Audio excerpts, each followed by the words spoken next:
রোজাদার দিনের বেলা দরজা বন্ধ করেও কখনো খায় না, পানি পান করে না। রোজাদার রোজা রাখলো শুধুমাত্র আল্লাহর জন্য রাখে, মানুষকে দেখানোর জন্য কোনো রোজা রাখে না। যদি মানুষকে দেখানো তার উদ্দেশ্য হতো তাহলে দরজা বন্ধ করে রোজাদার পানি খাইতে পারত, দরজা বন্ধ করে খানা খাইতে পারত, ঠিক না? কিন্তু প্রচন্ড তৃষ্ণা, এরপরও খায় না, পানি পান করে না। হাতের সামনে ঠান্ডা পানি, প্রচন্ড তৃষ্ণা, এরপরও না। ভালো করে দেখতেছে দরজা বন্ধ, কেউ দেখবে না। পানি পান কইরা দরজা কইলা মানুষের কাছে যাইয়েই নিজেকে রোজাদার প্রকাশ করতে পারবে, কেউ বুঝবেও না। ইফতারের সময় ইফতারে শামিল হবে, কেউ বুঝবে না সে রোজা ভাঙছে। এরপরও রোজাদার না, এরপরও সে রোজা ভাঙে না। দরজা বন্ধ করো, পানি পান করে না, দরজা বন্ধ করো, পেটের খোদায় কিছু খায় না, শুধুমাত্র কারে ডরাইয়া। আর একটু জোরে কোন কারে ডরাইয়া? আল্লাহ পাক রব্বুল আলামিন কয় বান্দারি রোজা তোমারে কি শিখায়া গেল? রোজা তোমারে শিখায়া গেল দরজা বন্ধ করলো আমি আল্লাহ দেখি, কেউ না দেখলো আমি আল্লাহ দেখি। রাতের অন্ধকারে কেউ না দেখলো আমি আল্লাহ দেখি। এই সবকটা রমজানের রোজা তোমারে শিখায়া গেছে। আর এই জন্যই তুমি দরজা বন্ধ করো, কিছু খাও নাই, অন্ধকার হয়ে গেছে এরপরও কিছু খাও নাই। না, তোমার দিলের ভিতরে ছিল আমার আল্লাহ আমাকে দেখে, আমার আল্লাহ আমাকে দেখে।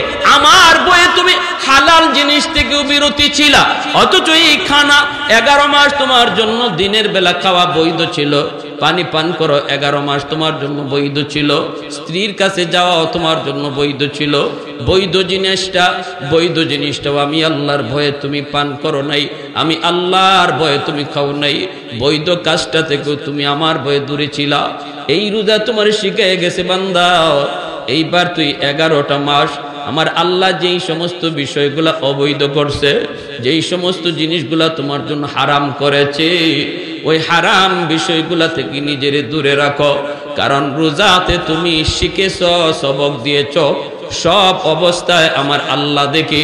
অতএব ড্রয়ারের নিচ দিয়ে ওষুধ খাওয়া যাবে না, ঘুষের টাকা নেওয়া যাবে না, অন্ধকার হইল জিনা বেবিচার করা যাবে না, অন্ধকার রাতের রজনীতেও কারো ডাব চুরি করা যাবে না।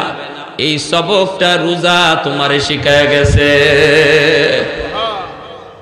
ঠিক না ভাই?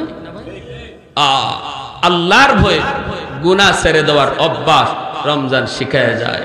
এই মুহূর্তে যদি আমি আপনি নিয়ত করি যে আল্লাহ আমি জীবনে আর গুনাহ করব না, যদি দিলে দিলে বলি আল্লাহ আমার উপর খুশি হয়ে যাবে। জোরে কোন সুবহানাল্লাহ।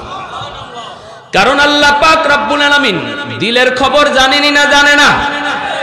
আমার তওবার জন্য এমপির কাছে যাইতে হবে না, চেয়ারম্যানের হাত ধরা লাগবে না, ইমাম সাহেবের হাত ধরা লাগবে না, আমাকেও শোনায় আপনার গুনার কথা বলতে হবে না। যুবক, একবার যদি তুমি বলো মালিক ওই দিন মাত্র বন্ধুর সাথে একসাথে ঘুরলাম, একসাথে খানা খাইলাম, বন্ধুর সাথে একসাথে স্কুলে গেলাম, কলেজে গেলাম, আজকে বন্ধুর খবর পাইলাম বন্ধু মারা গেছে, খবর পাইলাম লেখাপড়ার সাথীটা কবরে শুয়ে রইছি, জানি না মালিক কোন দিন আমার কাছে মালাকুল মউত আসে। আল্লাহ এই মুহূর্তে আমি কাটি দিলে তওবা করলাম, আর জীবনে তোমাকে নারাজ করবো না, আর কোনোদিন রোজা ভাঙবো না, আর কোনোদিন রোজা আমি নামাজ ছাড়বো না। এই কথাটা যদি আমি আপনি দিলে দিলে বলতে পারি আল্লাহর গোলাম, কাউকে শুনাইতে হবে না। আল্লাহ পাক মুহূর্তের ভিতরে আমার নাম বসার আগে ছিল গুনাহগারের খাতায়, এই দিলে দিলে তওবা করার সাথে সাথে আল্লাহ নাম উঠায় দেবে আল্লাহর ওলির খাতা। আত-তাইবু মিনাদ যামবি কামান লা যামবা লা। নবী বলেন তওবাকারীর তওবা এমন ভাবে আল্লাহ কবুল করে নেয় যেন তার আমল নামায় কোনো গুনাহ নাই। রে যুবক, শুধু গুনাহ নাই বিষয়টা এমন নয়, বরং গুনার জায়গাটা আল্লাহ নেকি দিয়ে ভরপুর করে দেয়। ইল্লা মান তাবা ওয়া আমানা ওয়া আমিলা আমালান সালিহা ফাউলাইকা ইউবাদদিলুল্লাহু সাইয়্যাতিহিম হাসানাত। আল্লাহ পাক বলে তওবার খাতিরে আল্লাহ পাক তওবাকারীর পিছনের গুনাহ যদি পাহাড় পরিমাণ হয় আল্লাহ পাহাড় পরিমাণ নেকি বানায় দেয়। তওবার খাতিরে তওবাকারীর পিছনে যদি গুনাহ তার সাগর পরিমাণ হয় আল্লাহ নিজে বলেন সাগর পরিমাণ নেকি বানায় দেয়। তওবার কারণে গুনাহ পাহাড় পরিমাণ হলে পাহাড় পরিমাণ নেকি হয়ে যায়, আল্লাহ বদলায় দেয়। এই বাবা সামনে বসে যদি তোমরা কুটকুট কুটকুট করো তো আমি ওয়াজ করবো। আবু বকর সিদ্দিক রাদিয়াল্লাহু তাআলা আনহু হযরত ওমর ফারুক রাদিয়াল্লাহু তাআলা আনহুকে এই আয়াতের উপরে দলিল দিয়ে বলতেছেন, ভাই আবু বকর, ভাই ওমর, আমি আবু বকরের মন বলে তুমি উমরের জীবনের নেকি আমি আবু বকরের চেয়ে বেশি। আরো আস্তে কোন সুবহানাল্লাহ, কথাটা বুঝছেন নি? আবু বকর সিদ্দিক বলতেছেন, ভাই ওমর, আমার মন বলে আমি আবু বকরের জীবনের চেয়ে তুমি উমরের জীবনের নেকি বেশি। হযরত ওমর বলেন দলিল, সিদ্দিক আকবর বলেন দলিল আল্লাহর কোরআনের আয়াত। কোন আয়াত? ইল্লা মান তাবা ওয়া আমানা ওয়া আমিলা আমালান সালিহা ফাউলাইকা ইউবাদদিলুল্লাহু সাইয়্যাতিহিম হাসানাত। আল্লাহ তওবার খাতিরে পিছনের জীবনের গুনাহ যার যত বেশি তওবার খাতিরে এই গুনাহটাও বেশি নেকি হয়ে যায়। তাহলে তুমি ওমরের পিছনের জীবনের গুনাহ তো আমি আবু বকরের চেয়ে বেশি ছিল, তোমার দ্বারা অন্যায় হয়েছে বেশি মুসলমান হওয়ার আগে, কিন্তু ইসলাম গ্রহণ করার পর আর তওবার খাতিরে আল্লাহ তোমার জীবনের সব এত বেশি গুনাহরে তো আল্লাহ এত বেশি নেকি বানায় দিয়েছে। সুবহানাল্লাহ, বুঝছেন কথাটা? ওমর ফারুক রাদিয়াল্লাহু তাআলা আনহু বলে, ভাই আবু বকর, আমি সুজা মানুষ, এত কিছু বুঝি না, যদি বিষয়টা এমনই হয় তাহলে আসো আমরা জীবনের নেকি বদলা বদলি করে ফেলি। সিদ্দিক আকবর বলে কেমন? হযরত ওমর বলেন আমি আমার জীবনের সব নেকি তোমাকে দিয়া দিব, আর তুমি শুধু তোমার জীবনের সব নেকি লাগবে না, শুধু এক রাতের নেকি আমাকে দিয়ে দাও। সিদ্দিক আকবর বলি, ভাই ওমর, সেটা কোন রাতের কথা তুমি বলছো? হযরত ওমর ফারুক রাদিয়াল্লাহু তাআলা আনহু বলে, ভাই আবু বকর, ওই রাতটা হলো আমার মায়ার নবীর সাথে হিজরতের রাত। ওই রাত, যেই রাতের জন্য তুমি 40টা রাত ঘুমাও নাই, দরজার পাশে মাথা রেখা কান খাড়া কইরা রাখছিলা, কখন জানি আমার মায়ার নবী তোমাকে এসে ডাক দেয়। এই ডাক্তার অপেক্ষায় তুমি 40টা রাত তুমি ঘুমাও নাই রে আবু বকর, দরজার পাশে কান খাড়া করে রাখছো। এই অবশেষে সেই রাত আসলো, আমার নবী তোমাকে ডাক দিলেন, সাথে সাথে তুমি দরজা খুলে দিলা। নবী জিজ্ঞেস করলেন, আবু বকর, তুমি কি ঘুমাও নাই? এত তাড়াতাড়ি দরজা খুললা কেমন করে? সিদ্দিক আকবর চোখের পানি মুছে আর কই, নবী গো, আজ থেকে 40 দিন আগে আপনি বলেছিলেন আবু বকর কোনো এক রাতে তোমাকে নিয়ে হিজরত করব। এতটুকু কথা বলার পর থেকে আমি আবু বকর আজকে 40টা রাত হয়ে যায় আমি ঘুমাই না। কখন জানি আমার মায়ার নবী দয়ার নবী এসে আমাকে ডাক দেয়, আমার দরজা খুলতে আমার জানি কখন দেরি হয়ে যায়। এরপরে তুমি আমার নবীকে নিয়ে রওনা দিয়েছ। যাইতে যাইতে তোমরা গারে সুরের মধ্যে অবস্থান করবা। গারে সুর হলো এমন একটি উঁচু পাহাড়ের উপরে গর্ত, এই গর্তের উপরে উঠবা, এই গর্তের ভিতরে নবীকে নিয়ে তুমি আত্মগোপন করবা। কিন্তু এই গর্তে আত্মগোপন করার আগে তো পাহাড় বাইতে হবে, পাহাড় বেয়ে তো উপরে উঠতে হবে। এত উঁচু পাহাড়, আজও যারা মক্কা মদিনায় গেছেন রে ভাই, মক্কা শরীফ থেকে আপনাকে যখন জাবালে রহমত, জাবালে সুর, গারে হেরা যখন জিয়ারা করতে নেই, তখন অনেকেই হয়তো দেখেছেন গারে সুর। এত উঁচু পাহাড়ের উপরে সেই গুহা, এই গুহার মধ্যে এখনো কোনো মানুষ সাহসে উঠতে পারে না। যাদের অতিরিক্ত সাহস তারা বায়া বায়া কোনো রকম উঠে যায়, অনেকেই সাহস করে না। গাড়ে হেরাতে কোনো রকম সাহস করে উঠা যায়, কিন্তু গাড়ে সুরে উঠা যায় না। আমি তো 3 বার আল্লাহ পাক নেওয়াইছি, একবারও গাড়ে সুরে উঠতে পারি নাই, সাহসী করতে পারি নাই। যদিও সৌদি সরকার এখন রাস্তা করে দিয়েছে, গোড়ায় গোড়ায় রাস্তা করে দিয়েছে, জায়গায় জায়গায় তোমার জন্য পানির ব্যবস্থা আছে, জুসের ব্যবস্থা আছে, এরপরও সাহস হয় না। হযরত ওমর ফারুক রাদিয়াল্লাহু তাআলা আনহু বলতেছেন, ওই সময় তো এমন রাস্তাও ছিল না, শুধু একটা পাথরের উপরে আরেকটা পাথর লাগানো, পাথর বেয়ে বেয়ে সেই পাহাড়ের উপরে ওইটা গাড়ের মধ্যে অবস্থান করতে হয়েছে। আবু বকর সিদ্দিককে হযরত ওমর ডাক দেয়া বলে, ভাই আবু বকর, ওই পাহাড়ের কিনারায় যায় তুমি আমার মায়ার নবীকে বলেছিলে, নবী গো পাহাড়টা অনেক উঁচু গো নবী, আপনি পাহাড় বেয়ে বেয়ে উঠতে আপনার বড় কষ্ট হবে, আপনি কষ্ট করবেন না গো নবী, আপনি আমার পিঠে উঠুন।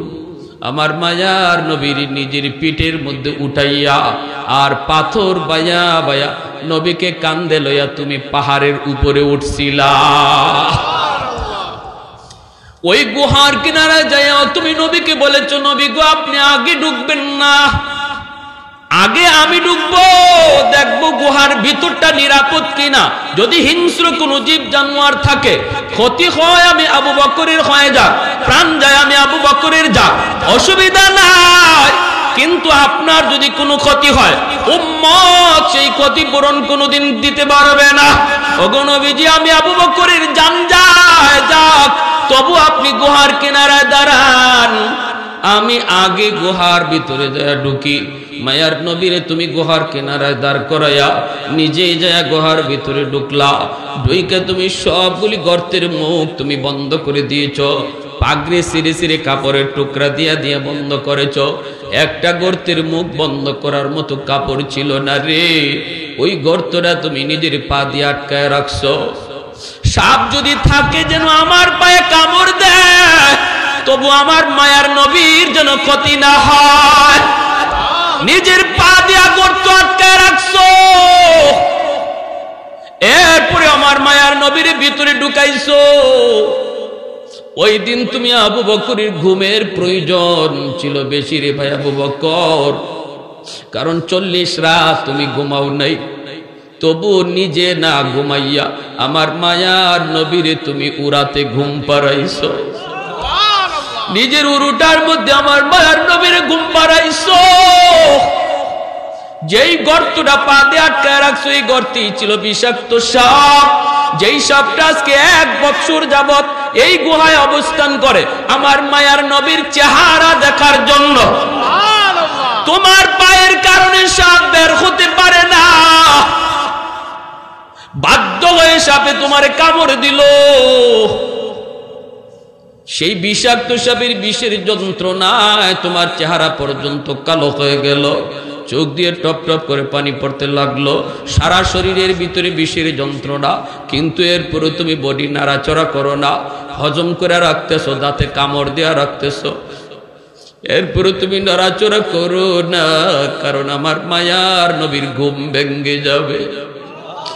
আমি যদি বডি নাড়াচড়া করি, আমার রহমতের নবীর ঘুম ভেঙে যাবে গো। না না, বিষাক্ত সাপের যন্ত্রণাও তুমি কামড় দিয়ে হজম করে রাখছো। তোমার এক ফোঁটা চোখের পানি আমার নবীর পবিত্র গালে দেয়া পড়লো, গালে পড়া মাত্রই নবীর ঘুম ভেঙে গেল। আল্লাহ নবী ঘুম থেকে ওইটা দেখেন তোমার চেহারা কালো হয়ে গেছে। নবী জিজ্ঞেস করেন, আবু বকর চোখে পানি, চেহারা কালো, ঘটনা কি? কই নবী গো আমাকে সাপে কামড় মারছে। আল্লাহ নবী সাপরে ডাক দিলেন, সাপ আল্লাহর হুকুমে জবান চায়, আল্লাহ সাপের জবান খুলে দিলেন।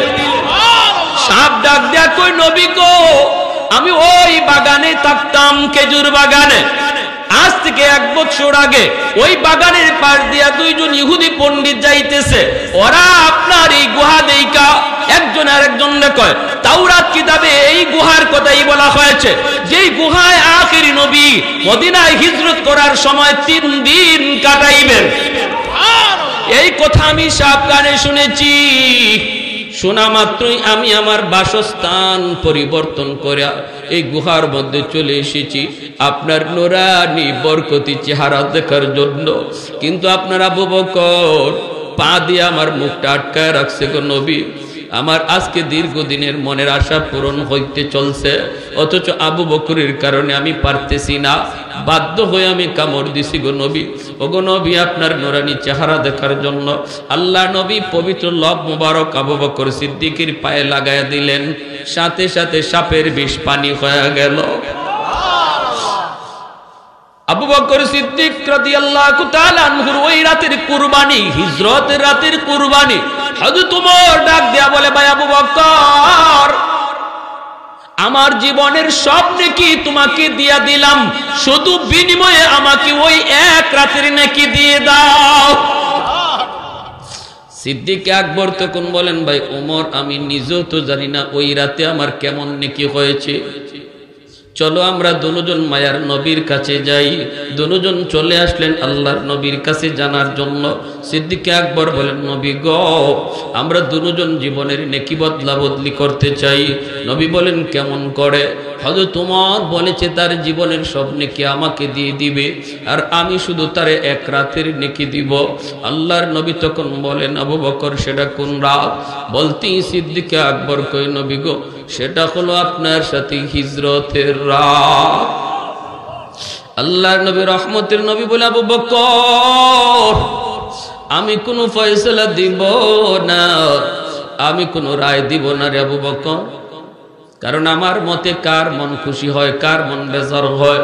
দুজন তো আমার মায়ের নবীর দুজন ঘনিষ্ঠ বন্ধু, একজন নবীর ডান হাত আর একজন নবীর বাম হাত। নবীদের কলিজার বন্ধু হলেন দুইজন। এই দুনু বন্ধুকে নিয়ে আমার মায়ার নবী আজও মদিনার রওজা আথারে দুই বন্ধুকে পাশে নিয়ে নবী শুয়ে রইছেন।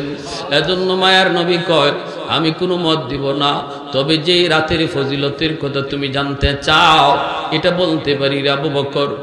তোমার ওই এক রাতের নেকি যদি এক পাল্লায় রাখা হয়, শুধু তোমার ওই এক রাতের নেকি যদি এক পাল্লায় রাখা হয়, আর গোটা উম্মতের নেকি যদি এক পাল্লায় রাখা হয়, তবুও তোমার পাল্লা ভারী হবে।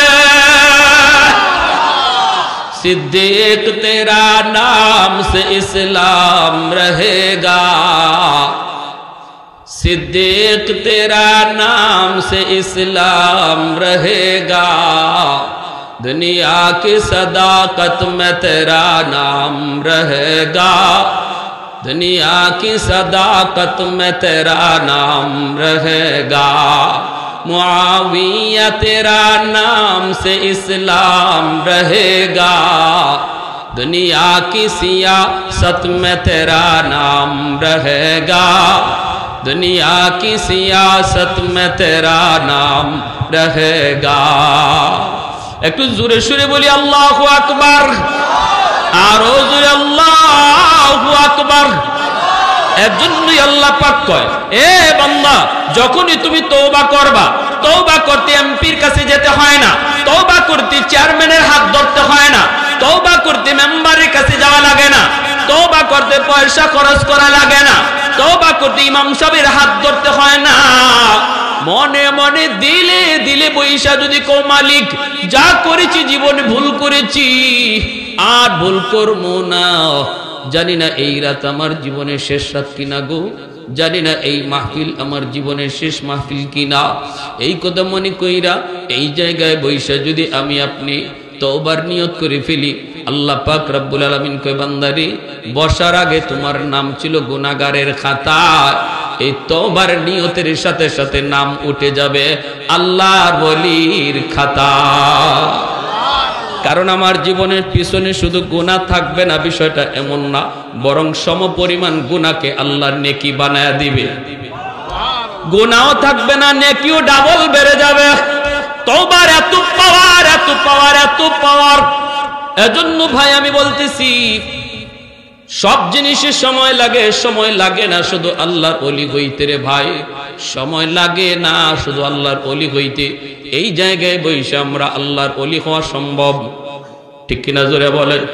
বিশেষ করে যুবক যদি যৌবনকালে আল্লাহরে ভয় কইরা তওবা করে নেয়, তাহলে আল্লাহ তার উপরে, বুড়া মানুষের আগে আল্লাহ যুবকের উপরে বেশি খুশি হয়। কারণ যুবক যৌবনের চাহিদা হলো গুনাহ করা, যৌবনের চাহিদা হলো জিনা করা, যৌবনের চাহিদা হলো মিথ্যা কথা বলা, যৌবনের চাহিদা হলো ডাব চুরি করা, যৌবনের চাহিদা হলো এরকম ভাবে গান বাজনার আয়োজন করা। কিন্তু যেই যুবক যৌবনে পাগলামি করে না, যৌবনে তার মসজিদে পাওয়া যায়, যৌবনে তার মুখে দাড়ি দেখা যায়, যৌবনে তার মাথায় টুপি পাওয়া যায়, যৌবনে যেই যুবককে বাপমার সেবা করতে দেখা যায়, যৌবনে যেই যুবককে মুরব্বীদের শ্রদ্ধা করতে দেখা যায়, এই যুবক যৌবনেই আল্লাহর ওলির খাতায় নাম লিখায়। এই জমিনে যত আল্লাহর ওলি হয়ে গেছেন সবাই ওলি হয়েছেন যৌবনকালে। আল্লাহু আকবার। সবাই ওলি হয়েছেন যৌবনকালে। যৌবনকালটা হলো আল্লাহর ওলি হওয়ার বয়স, যৌবনকাল হলো আল্লাহর ওলি হওয়ার বয়স। এজন্য রে যুবক, তোমার যৌবনের সেজদার উপরে আল্লাহ এত খুশি। আল্লাহ পাক রব্বুল আলামিন কয়, প্রতিদিন জমিন আল্লাহর কাছে আবদার করে, মালিক অনুমতি দাও এই গুনাহগার জমিনটা আমি ধ্বংস করে ফেলি। ও মালিক, সুদখোরের 5 তলা বিল্ডিং এর লোড আমি জমিন আর নিতে পারি না। ওই যে গুনাহগারের পায়ের আওয়াজ, জিনাকুরের পায়ের আওয়াজ, মদকুর গাঞ্জাকুরের পায়ের লোড আমি জমিন আর নিতে চাই না।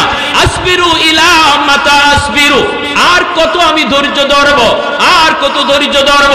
আল্লাহ পাক কইরে, জমিন চুপ কর। এই জমিনের ভিতরে আমি আল্লাহ দেখি কেমন অন্যায় হয়, কেমন অত্যাচার হয়, কেমন জুলুম হয়, কেমন গুনাহ হয়।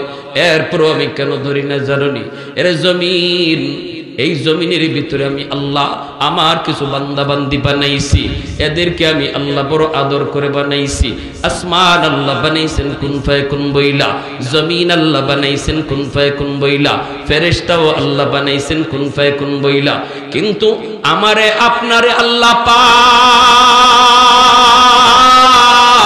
কুন ফায়াকুন বইলা বানায় নাই। আমারে আপনারে যখন আল্লাহ বানাইছে, খালাকতু বিয়াদাইয়া, আল্লাহ বলে আমি আমার নিজের হাত দিয়া বান্দা বান্দিরে বানাইছি। কারণ এই চেহারার মধ্যে এত দামি কপাল, ওই কপাল দিয়া বান্দা আমার কুদ্দুতি কদমে সাজদা দিবে। এই কপালটার এত দাম, এত দাম। এই কপাল ফেরেশতাদের হাতে বানাইলে হয় না, এই কপাল কুন ফায়াকুন বলল হয় না, আমি আল্লাহ নিজের হাতে বানাইছি। আল্লাহ বলে এখনো জমিনের মধ্যে এমন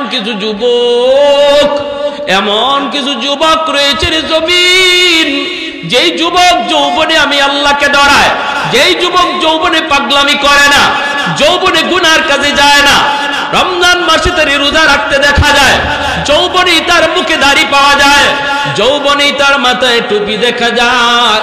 বন্ধুরা ডাকে গুনার দিকে, কিন্তু সে বলে আমি আল্লাহকে ডরাই, আমি আমার আল্লাহকে ভয় পাই। না না, রাতের অন্ধকার কেউ না দেখলো আমার আল্লাহ দেখে। ওই যুবকের কলিজার দিকে যখন আমি আল্লাহ তাকাই, তখন এই জমিনের প্রতি আমার মায়া লেগে যায়। ইন্না রাহমাতি সাবাকাত আলা গযবি, এজন্য আল্লাহ বলছি আমার রহমত গজবের আগে চলে যায়। এক হাদিস শরীফ আল্লাহ নবী বলেন, বন্ধু হতে চাও আল্লাহ, as-সাখী হাবিবুল্লাহ, যারা বেশি বেশি দান সদকা করবে, আল্লাহ নবী বলেন দানের খাতিরে আল্লাহ তার বন্ধু বানায় নেবে। এই বললাম, রমজান আসতেছে আমাদেরকে আল্লাহর বন্ধু বানানোর জন্য। হাদিস শরীফে নবী বলেন, যে বেশি বেশি দান করে মসজিদ মাদ্রাসায়, আল্লাহ দানের খাতিরে তারে আল্লাহর বন্ধু বানায় নেয়।